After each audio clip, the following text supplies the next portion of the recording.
Meus irmãos, a paz do Senhor, Deus abençoe a todos que estão nos acompanhando com o Centro de Cultura Bíblica Bereshit, nosso canal no YouTube do Seminário Teológico Bereshit. Esse Centro de Cultura Bíblica Bereshit, cujo símbolo é essa menorá, escrito aqui no hebraico Yerushalayim, ele é mantenedor do Seminário Tabernáculo, que é uma instituição religiosa, denominação, fundada aqui em Lajinha, Minas, desde 1968, portanto, com 52 anos, há mais de 80, quase 90 igrejas espalhadas pelo Brasil. E também mantém o Centro de Cultura Bereshit, mantém o Seminário Teológico Tabernáculo, em convênio com o Ministério Tabernáculo, que é essa denominação religiosa, e também tem o Seminário Teológico Bereshit, que ministra o curso de nível intermediário. E a Faculdade Bereshit, que é a faculdade livre, não é subordinada ao MEC, que ministra o curso de Teologia Bacharelado, e também mestrado e doutorado em Xilologia e em Gemátria, estudo dos números na Bíblia. Se você tem interesse de acompanhar, eu sou o professor Ilmar Sattler César, falamos aqui de Lajinha, Minas, desde 1992 estamos estudando a Bíblia, e nada sabemos ainda, hein? Estamos só começando.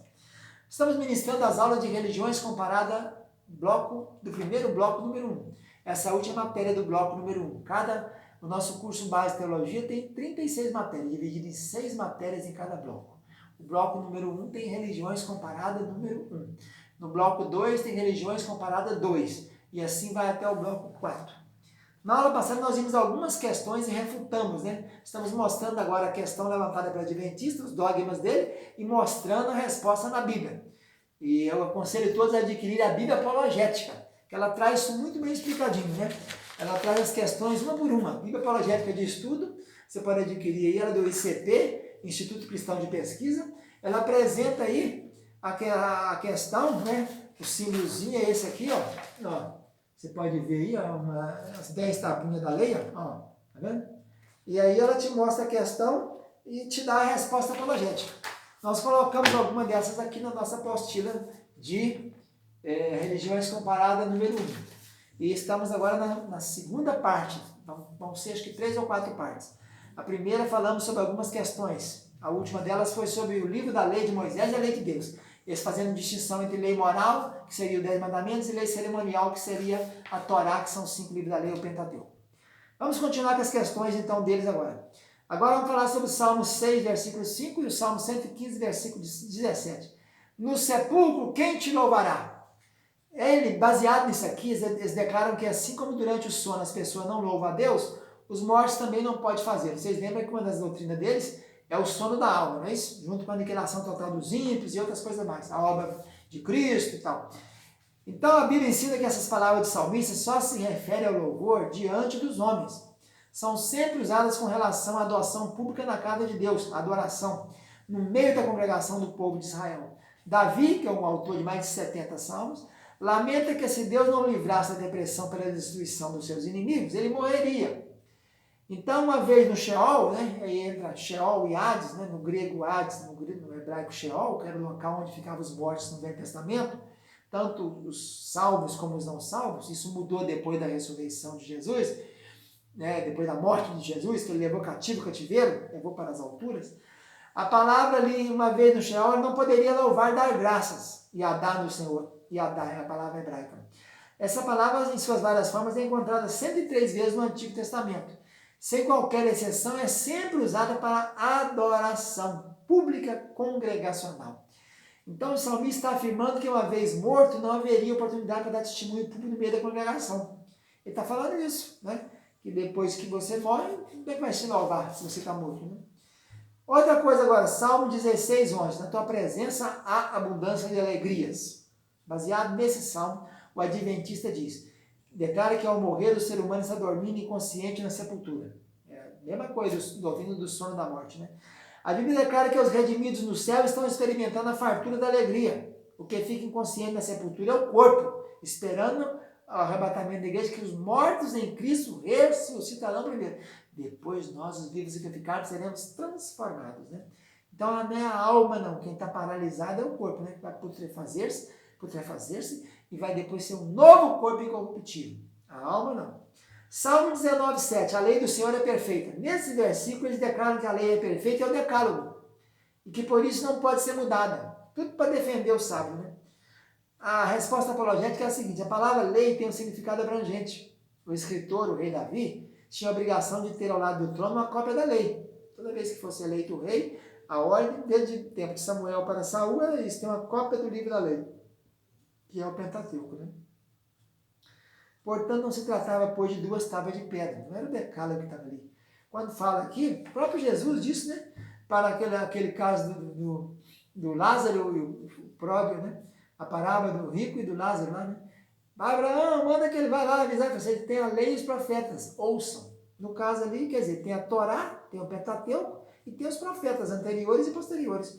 Em outro local ele cita também os Salmos, quer dizer, os escritos. Então está composta a Bíblia judaica. Torá, Neviim, Ketuvim. Lei, profetas anteriores e posteriores e escritos.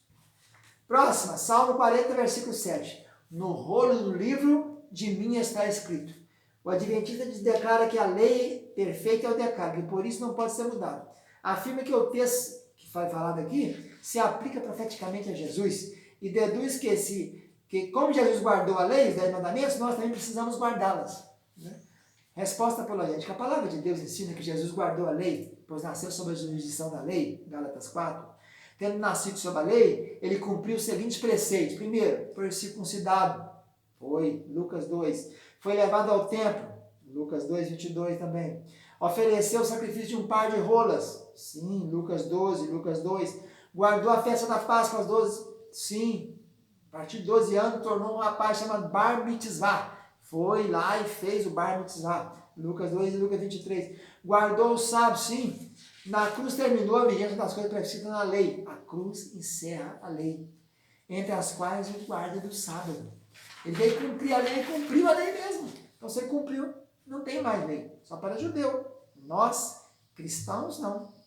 Eclesiastes 3, 19 e 21. Diz que todos têm o mesmo fôlego. Os animais, para onde vai os animais, vai também o ser humano. É Salomão falando sobre isso. A Adventista afirma que não há diferença entre a morte dos homens e dos animais, pois ambos vão para o mesmo lugar, a sepultura, onde estarão inconscientes. Resposta. Os corpos animais e homens não são diferentes da morte. Não há nada que diga que ambos vão para o mesmo lugar. Nada que diga que o homem se torne inconsciente depois da morte. Não está falando isso. Salomão está afirmando que os corpos de ambos vão para o mesmo lugar. Todos vão para o lugar. Todos foram feitos pó e ao pó voltarão. Eclesiastes 3. O versículo 21 de Eclesiastes menciona a parte do homem que sobrevive à morte. O espírito do homem, que após a morte do corpo sobe para Deus. E isso é repetido em 12, 7. E o pó volte à terra como é, e o Espírito a Deus que o deu. Lembra-te do teu Criador, nos dias da tua mocidade, e antes vem os maus dias, chega o tempo dos quais dirás, não tenho nele prazer. O Novo Testamento afirma a mesma verdade. Pai, Estevão disse, Pai, nas tuas mãos entrego o meu Espírito. Jesus também disse na cruz do Calvário. E Estevão também disse, Senhor Jesus, recebe o meu Espírito, Atos 7. E Jesus falou em Lucas 23, 46. Então está claro que o corpo vai para a terra do mesmo jeito. Só que o animal não tem alma, não é isso? Então, o espírito e a alma vão para o Pai. Eclesiastes 9, versículos 5 e 6. Os mortos não sabem coisa nenhuma. O Adventista afirma que os mortos não sabem nada, e com isso quer dizer que estão inconscientes. Resposta apologética. O texto declara que os mortos não sabem coisa nenhuma, nem tampouco terão eles recompensa. Se interpretarmos o texto de modo absoluto, somos forçados a admitir que todos os mortos estão nivelados pela inconsciência, mas que também não tem mais recompensa. Mas o Adventista admite que uma classe de mortos vai ressuscitar e terá recompensa. Né? Pegando Daniel 12, 2, né? Tu, porém, vai até o fim, assim, aguarda quando vai ter sua recompensa. Logo, há de se admitir que a interpretação correta da passagem tem outro sentido. O texto está afirmando que os mortos não sabem nada do que se faz debaixo do sol. Foi citado 30 vezes a palavra debaixo do sol no livro de Eclesiastes. Com relação à vida presente, na verdade, nenhum morto tem qualquer relacionamento com os que aqui ficam. Mas isso não quer dizer que não tenha consciência no lugar onde vão.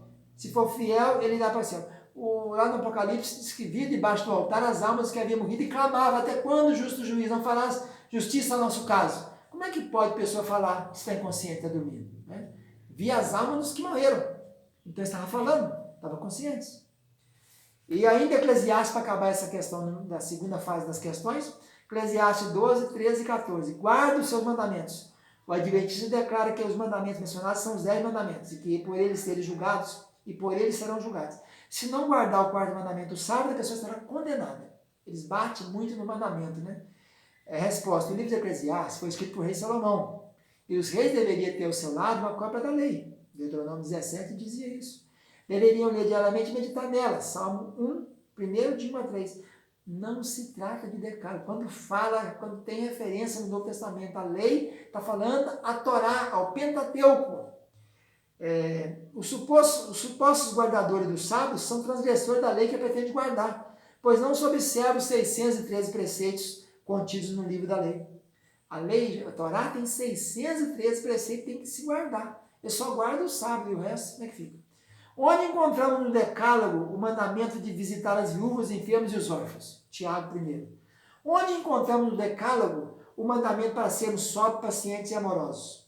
Onde se combate no decálogo pecados como ciúme, ansiedade, temor, bebedeira, impaciência e tantos outros? Coisas que a Bíblia declara que tais que praticam não herdarão o reino de Deus. Então não podemos generalizar, né? Falar que o decálogo somente a lei. Na verdade, a lei é toda o Pentateuco, é toda a Bíblia. E pecado é tudo aquilo que o Senhor disse que era e a palavra dele assim tipificou. Fica na paz, obrigado. Voltamos na próxima. Tchau, tchau.